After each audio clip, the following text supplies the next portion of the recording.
chef actuellement du PQ.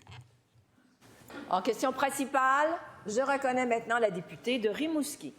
Madame la Présidente, le ministre de la Santé cite souvent le Bas-Saint-Laurent comme un exemple d'innovation en santé, notamment pour la prise en charge interdisciplinaire des patients. Mais sur le terrain, ces médecins de famille qui sont 6 collaborateurs sont démobilisés, dépassés et le moral est au plus bas. C'est pire qu'à l'époque de la loi 20 du Dr Barrette, selon eux. Cette semaine, en tentant d'expliquer la loi, le ministre affirmait à Radio-Canada qu'un projet de prise en charge collective est déjà en place à Rivière-du-Loup et en Gaspésie. Mais cette information est inexacte et les médecins ont eux-mêmes dû le corriger publiquement. Pendant que le ministre tente d'expliquer sa loi, concrètement, les médecins du Bas-Saint-Laurent, ils quittent vers le Nouveau-Brunswick, qui est plus proche de Québec d'ailleurs que de Rimouski, plus proche de Rimouski que de Québec d'ailleurs. Mais, Madame la Présidente, est-ce que le ministre peut écouter les médecins de la région qu'il cite régulièrement en exemple et mettre sur pause la loi pour tester le projet de prise en charge collective dont il parlait justement? La réponse du ministre de la Santé. Bien oui, Madame la Présidente, certainement. Puis c'est en fait un groupe de médecins que je respecte beaucoup parce qu'il faut se rappeler que c'est des gens qui ont fait la suggestion de ça quelques années de mettre en place la première version du GAP, du fameux guichet d'accès. Et je pense qu'on les a souvent félicités pour tout le travail qu'ils ont fait. Et encore une fois, on va pouvoir utiliser leurs bons services quand on aura fini de régler toute la question de cette nouvelle entente cadre là, qui est en discussion en ce moment. Alors, Madame la Présidente, j'apprécie la question de la députée, mais je voudrais rassurer, entre autres, les médecins qui avaient participé à la première mouture du GAP que nous allons continuer de les écouter. Nous allons publier une première politique de première ligne dans les prochaines semaines. Ces gens-là ont été consultés et cette politique-là va tenir compte de justement plusieurs de leurs recommandations, Madame la Présidente. Merci beaucoup.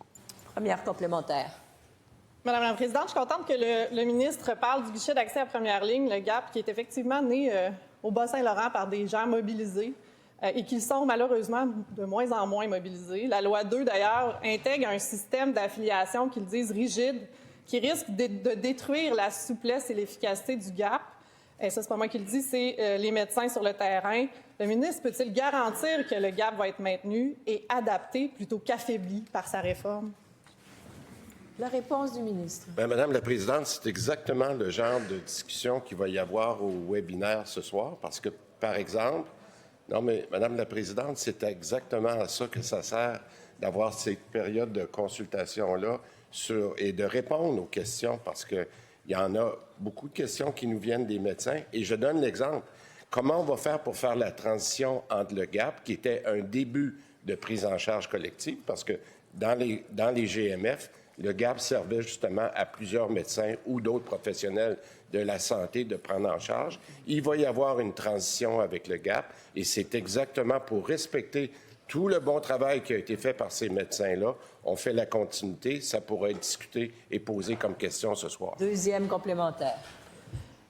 Mais pendant que le ministre tente d'expliquer sa loi, il y a un sondage qui a été mené au Bas-Saint-Laurent auprès des médecins. C'est 15 médecins qui sont partis ou en processus de départ à la retraite en raison de la loi 2. C'est des retraites anticipées, des gens qui prennent plus de 1500 patients. Pour une région dont la population est vieillissante, Madame la Présidente, qu'est-ce que le ministre entend faire pour cesser cet exode, mais aussi pour pallier à ces départs et offrir les services à la population? La réponse du ministre. Madame la Présidente, je donne juste un exemple de l'écoute qu'on a eue dans les dernières semaines. Par exemple, les médecins nous disaient on comprend le principe que vous voulez avoir, le principe de prise en charge collective, mais est-ce que vous pourriez faire une exception pour les médecins qui sont plus âgés ou qui sont proches de la retraite? On n'avait pas cette exception-là lorsqu'on a fait le projet de loi 106. Durant l'été, on a écouté. On a parlé de 65 ans, ce qui semblait faire un consensus. On a eu d'autres questions. On a baissé l'âge d'exemption à 63 ans. Madame la Présidente, c'est pour ça qu'on va continuer d'écouter. C'est pour ça qu'on fait les webs, pour rencontrer les gens, pour bien expliquer les objectifs de la loi, Madame la Présidente.